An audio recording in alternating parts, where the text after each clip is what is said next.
Hey, I'm Johnny Stifter, the editor of Powder Magazine, and today we are previewing The Rise, presented by the North Face, episode 4, featuring Mountain Sports International's take on the history of competition. I'm here with Scot Schmidt to my left, Tom Wallisch to my right.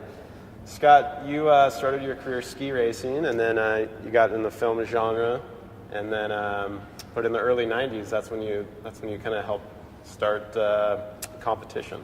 Well, yeah, the first competition I heard about for free skiing was the World Extreme Skiing Competition in Valdez, Alaska. And that was in the spring of '91, and that place was fantastic. I mean, we went up there and like, holy, this place is amazing. So that was the beginning of the Alaska scene. And then eventually, it kind of transitioned over to the freestyle side with terrain parks and half pipes.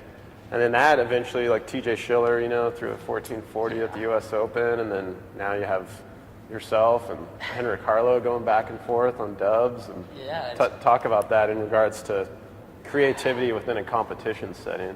Yeah, I guess, competitions have always, like, everybody, is competitive and wants to, it brings out progression. And from the years of TJ at the U.S. Open, watching him, everybody was doing switch 1080s, and to see him do a switch 1440 there, those numbers you couldn't even count that. Well, you're kind of known as a style master. Where do you see it evolving? Do you think it's going to go back to like fewer rotations, more grabs, or is it going to go up to?